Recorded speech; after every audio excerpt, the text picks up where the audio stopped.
Destiny Banurea dengan NIM 210306071 dari kelas PTNB Prodi Peternakan Fakultas Pertanian Universitas Sumatera Utara. Di video kali ini, saya akan membahas mengenai enzim. Hal ini untuk memenuhi penugasan praktikum biokimia yang diampu oleh Ibu Tati Vidianasari, SPTMP. Untuk penjelasan pertama yaitu struktur molekul dari enzim. Struktur molekul enzim terdiri dari dua, yaitu protein dan juga koenzim. Enzim biasanya disebut dengan holoenzim, dikarenakan enzim memiliki struktur yang sempurna dan juga aktif mengkatalis bersama logam. Masuk kita ke struktur yang pertama, yaitu protein. Pada protein biasa sering disebut dengan apoenzim. Apoenzim ini bersifat dominan pada enzim dan mudah dipengaruhi oleh suhu dan juga pH.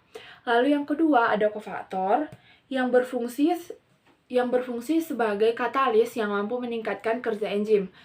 Sedangkan ion organik dalam gugus prostetik disebut koenzim yang berfungsi untuk memindahkan zat kimia dari suatu enzim ke enzim yang lain. Kofaktor ini dibedakan lagi menjadi dua, yaitu koenzim atau senyawa organik berupa vitamin, di mana senyawa kovalen yang berikatan dengan enzim, dan yang kedua ada prostetik atau mineral. Contoh dari enzim yaitu amilase, tripsin, lipase, DNA polimerase, dan lain sebagainya.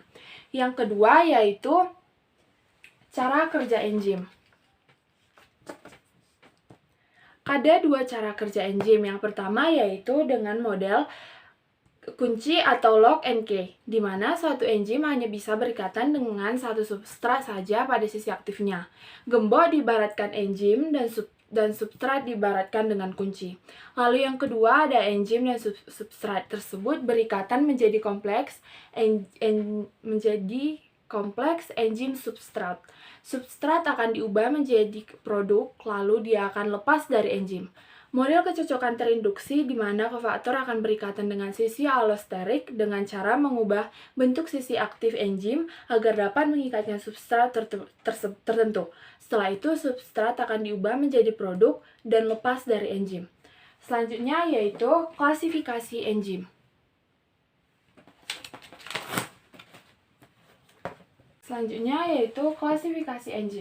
Yang pertama yaitu oksidoreduktase, adalah enzim yang dapat mengkatalis reaksi oksidasi atau reduksi suatu bahan, contohnya alkohol dehidrogenase.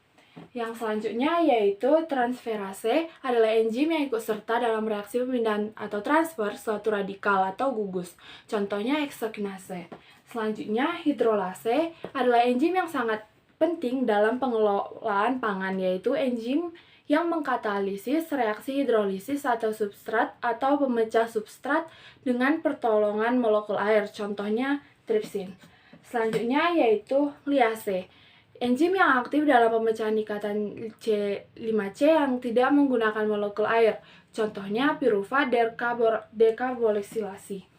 Selanjutnya isomerase, enzim yang mengkatalis reaksi pengubahan konfigurasi molekul dengan cara pengaturan kembali atom substrat sehingga dihasilkan molekul baru, contohnya maleat isomerase.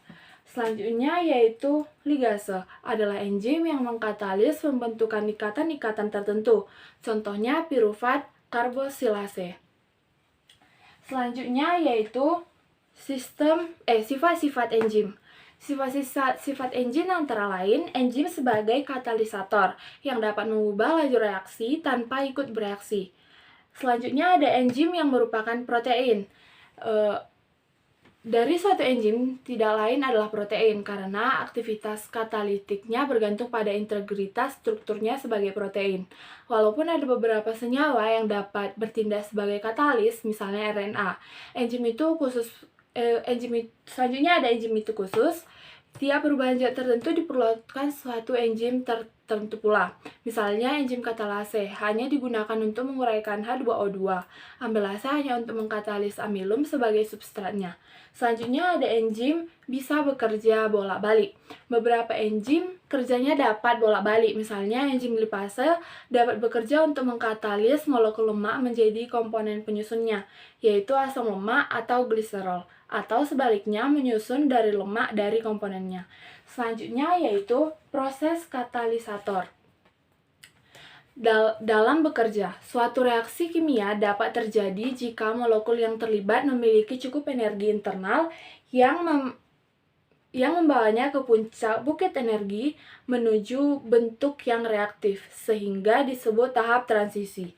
Energi aktivasi suatu reaksi adalah jumlah energi dalam kalori yang diperlukan untuk membawa semua molekul pada 1 mol senyawa pada suhu tertentu, menuju tingkat transisi pada puncak batas energi.